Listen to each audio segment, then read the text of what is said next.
Hello and welcome. This is Arc Raiders. Like a whole lot of people on YouTube, and just like a whole lot of people in general, I was able to get in the second playtest of this game, and let me tell you, it is spectacular. When you consider the fact that this is a cross-platform game, and you consider the fact that this is really the first good extraction shooter on console, not that I play on console, and then you take into account that these people made the finals, that they're ex-Battlefield devs, that they worked on Star Wars Battlefront 2, for example, that their inspirations are games like Elden Ring and Destiny and things like that. You are rewarded with this, what I would call a masterpiece in the extraction shooter genre. The game is beautiful. The sound design is excellent. The combat is fun. The quests, though I didn't focus on them too much since they switched from a solo type game to a more extraction shooter type game, were still pretty good. During this entire playthrough, I did record my voice tried to record my voice on almost every video. Unfortunately, I was using a new piece of software and forgot to hold down the button to record my voice. I didn't expect it to require a button being held down if I've turned on record my video. So unfortunately, most of my audio is going to be over the top of the gameplay you're going to be watching, which might be a good thing. You guys get to experience most of the videos that I have made in Arc Raiders from the perspective of only hearing what happens in game. And without any voiceover. So if you're looking for a slightly more silent playthrough, this is the one for you. Have fun watching and enjoy.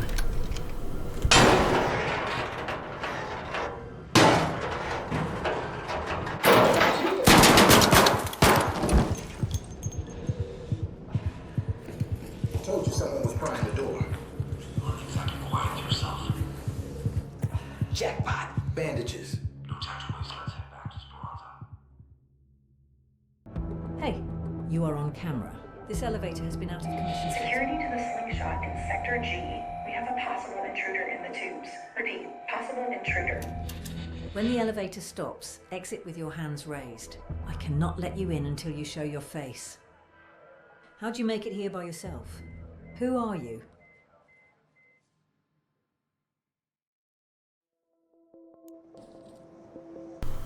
And just like that, we are now at the character creator. Arc Raiders doesn't have you playing as a hero, doesn't have you playing as somebody with special abilities. You are your character. That doesn't mean it's not special. In fact, I would argue that means that it's more special. As you play the game, you can find recipes that only you have access to. Sure, you could take them in, and before putting them in your inventory, keep them in your inventory and drop them to a friend, and then give your friend access to those recipes.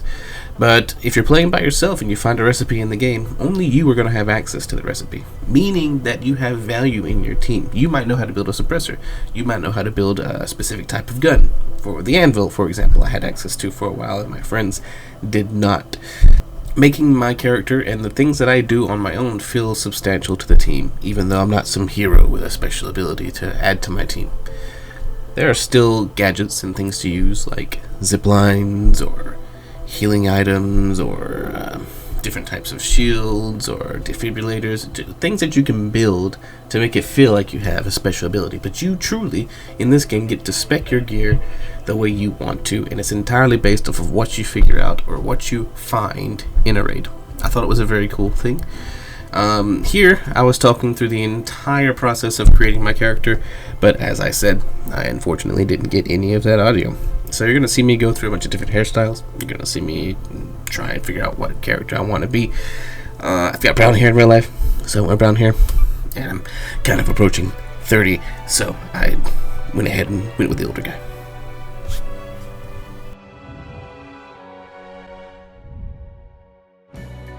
A bed down here in Speranza sure beats sleeping outside, but it's getting pretty crowded.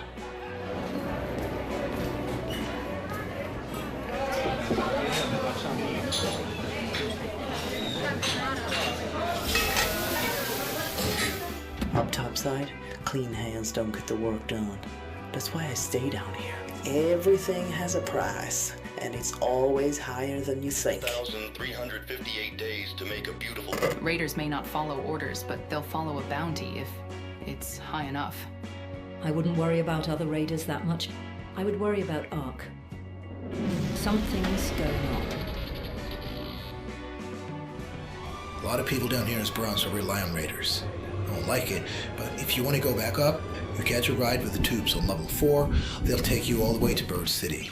Okay, here we are. This room is the best I can do for you now. It's a dump, I know, but you'll learn to love it, I'm sure. Come see me when you're settled in. At this point in the video, I wasn't very sure how quests were going to influence the world.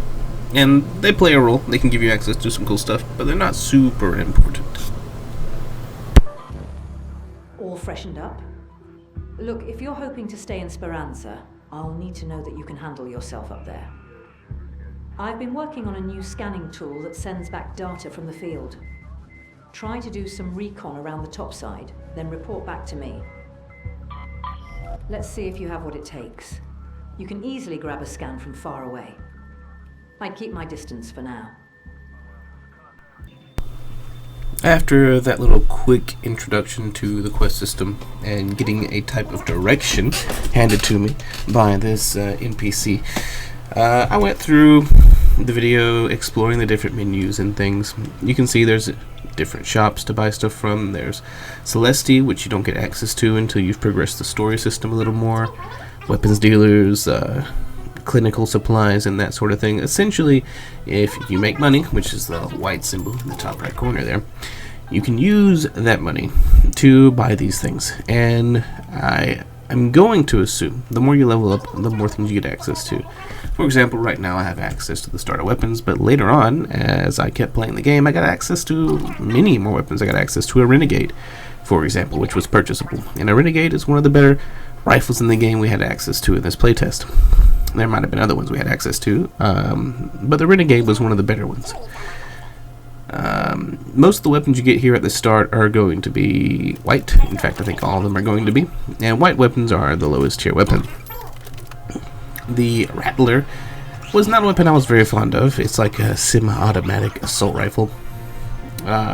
And then you get the other weapon that I primarily used called the Pharaoh, which is a bolt-action rifle. You fire one shot, takes a long time to reload, and so on and so forth. The skill system looked pretty cool to me, and this mastery system is also pretty cool. Mastery gives you access to these blue icons in the top right corner, which you use to progress your battle passes. And for this playtest, they gave us 2,000 coins. They may give us that many when the game releases, I have no idea.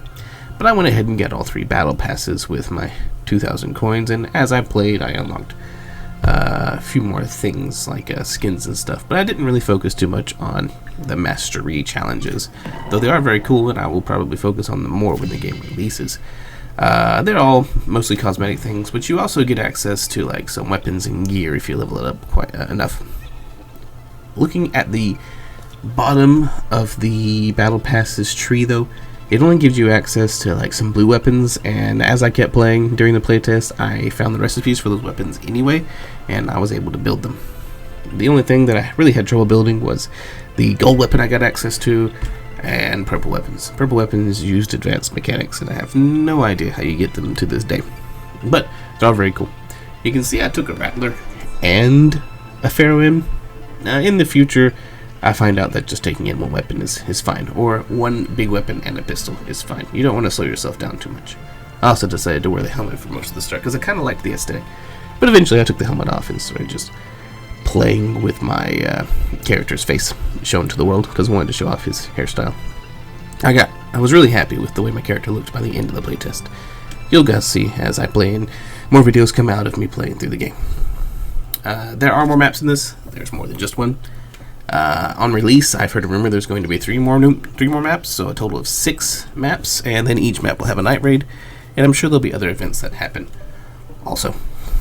There's a lot of cool stuff on this map. I was talking about all the different names, like Volcano Rise and stuff that might be potential places we play in the future. But without further ado, and past that quick introduction of the menus, we're going to get into a game.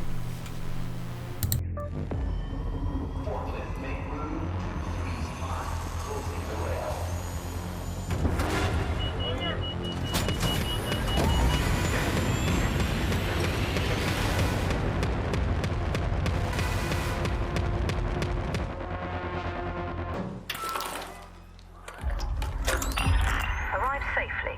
If you see any arc around, ping them for me, and I can analyze their movement patterns. I'll see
same plating as a fireball, but they'll burn you all the same.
And that was my first encounter with a drone. Didn't go very well, I admit. I do get better though. Eventually, I find out that if you use the Pharaoh, aim a little more, and panic a little bit less, you can take out the thrusters one at a time fairly quickly, and thus defeat the drone fairly quickly.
After seeing that bullet hit the wall, I decided that it would be best if I looted those items and then got out of the building.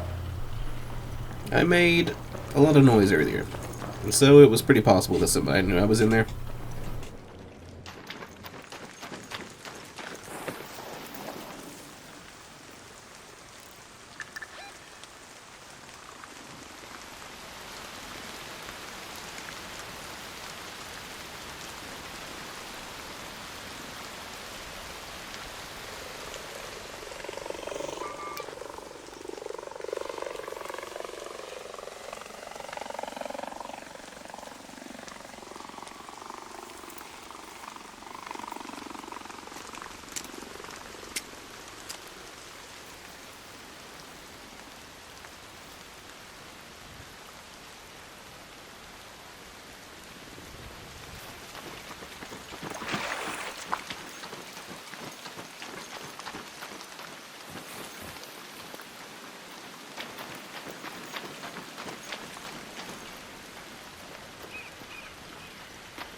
Orbiter is en route.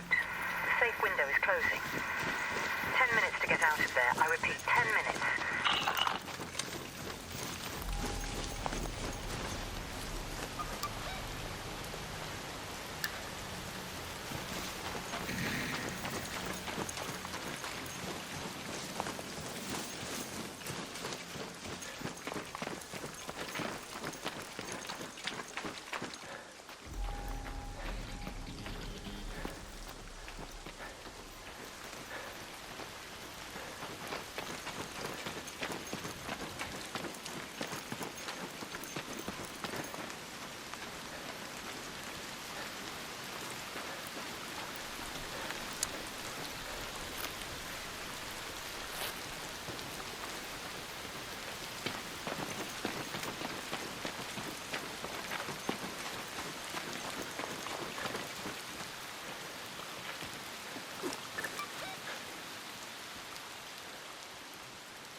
As you can see, I wasn't very sure how the tunnels worked. Although, thankfully, I did eventually figure out that, if it says 0, the tunnel's closed. So I need to go towards the tunnels that are open, or at least be near them. Especially towards the end of the match, so I don't get left. A Rocketeer. Slow, but devastating. You don't want to go anywhere near those in your current gear.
And now we're approaching the end of my first adventure. Up until the elevator gets here, there was no one that tried to attack me. I didn't see a player the entire time I was playing. If you notice, at the very start, I was very close to another player, but I never actually saw one. My first adventure was not very eventful in the way of combat, and depending on how you play, it doesn't have to be. If you're worried it's going to be all PvP and nothing else, then you shouldn't worry, because if you play just right, you won't encounter too many players. If you go looking for them, you'll find them. So it kind of works for both types of players. 4 Raiders, arc on screen. 5 minutes left. Go find your way home. I repeat, 5 minutes.